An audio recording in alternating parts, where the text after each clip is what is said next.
Everyone, this is my EDL 850 Module 12 presentation on tort liability. So to start, what is tort? Tort is an actionable or civil wrong committed against one person by another that is independent of contract. And there are two different types of tort. There's intentional tort and unintentional tort. So intentional tort is when somebody plans to commit a deliberate act and they follow through with this. Malice may be involved or it may not be involved. Unintentional is when somebody plans on committing an act, but maybe it didn't have the outcome that they had intended it to have. So moving on to the court cases that I found that involve schools. Our first one is Mitchell versus Cedar Rapids Community School District. In this case, a mother sued the school district for damages sustained by her child, her daughter, during an off-campus sexual assault. Her daughter was a freshman in high school, special education student who was rarely without supervision, decided to skip the sixth period of the day, the last period of the day, with her best friend and her senior boyfriend, also a special education student, and the boyfriend then sexually assaulted her while they were off campus. The plaintiff did win this case, and part of her suing was that the school didn't notify her in a productive and soon enough manner that her daughter was in fact off campus and not attending her last hour of the school day. So some potential responses that my school could have is they could highly monitor the teacher or write them up that was maybe supposed to document her absence. A proactive thing they could do is to relook at the absence protocol and maybe not just rely on their, computer system like they have in the past. And an ethic, professional ethic is, if you feel like something just isn't right, then notify a person of authority when a student is absent. The next case, the Johnson Johnson versus School District of Millard. In this case, first grade students were playing the classic London Bridge is Falling Down game in a music class. The teacher gave the students her expectations for their very first time playing this game and then turned her back to the students while she proceeded to write on the blackboard. While this was happening, the two students who were swinging the child in the middle were swinging a little too hard, even though the child was telling them to stop, and their arms unlocked and the child flew, hit a bookcase, and ended up needing 50 stitches just above their eyebrow. So all of the school district's assignments of error were found to be without merit, and this case was affirmed, so the plaintiff won this case as well. A reactive response that my school could have would be to cancel this teacher's contract, place them on administrative leave while the case was pending. Something proactive, though, to look at in this is maybe look at the class sizes and potential needs for teacher aides. Another professional ethic thing would be to monitor students while they're in your care or assign a classroom monitor. If things are too loud in your classroom because kids are having fun and your back is to them and you can't hear if something truly wrong is happening, then maybe you need to relook at how you're performing as yourself as a professional in your classroom. So our next court case is Barrett versus USD 259 and Johnson. On this one, a 12th grade student was at his first day of mandated football practice and he collapsed on the field during practice and then died the very next day while in the hospital. This case was reversed and remanded.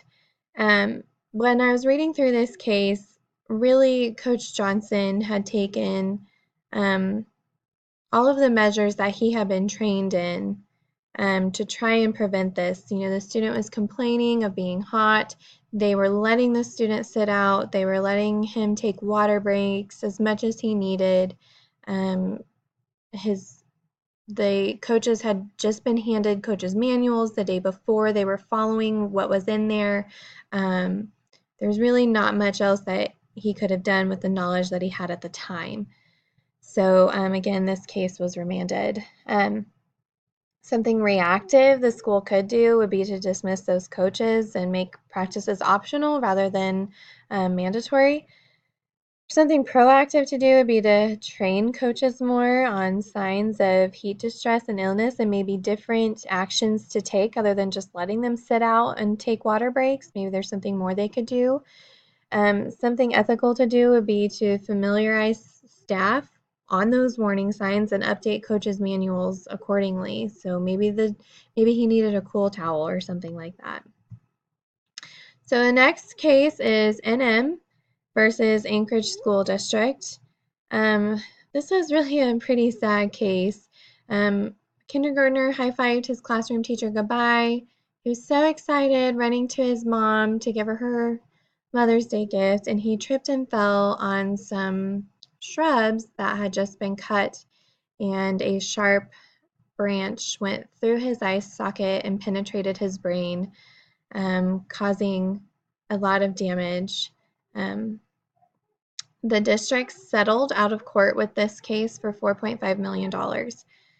So I felt so bad for the district on this one. I mean, the parents as well, absolutely, because the suffering that this child and family have gone through because of this freak accident is just insane. But, it's not really the district or the teacher's fault, so to say, that the child ran in excitement and just happened to fall on a trimmed shrub.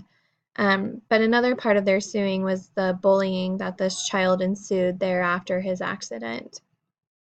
Um, so again, they settled out of court for $4.5 million for those damages and medical bills, things like that. Something reactive that the school response could be is to suspend those who are bullied, place the teacher on probation.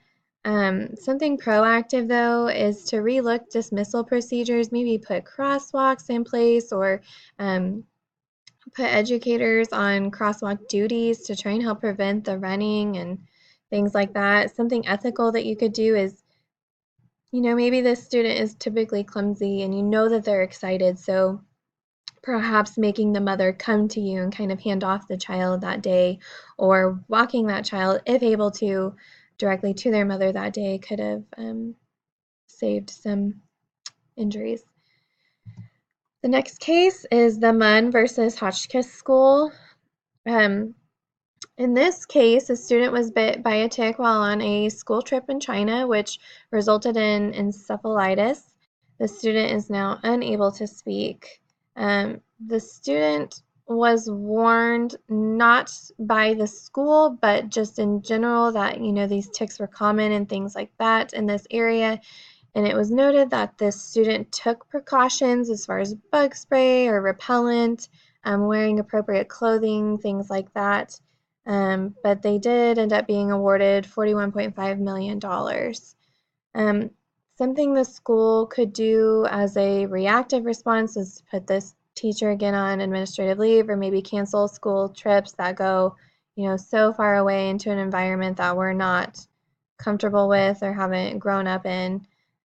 Something proactive that we could do is create a new protocol for school trips like this and relook notification duty policies, so that something like this, if it were to happen again, we would know that they were notified appropriately of these risks.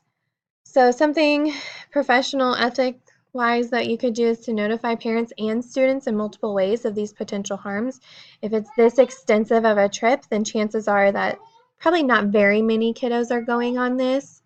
So, you could call them, send letters, send emails, things like that. So that is my presentation, and here are my references. And thank you guys for watching.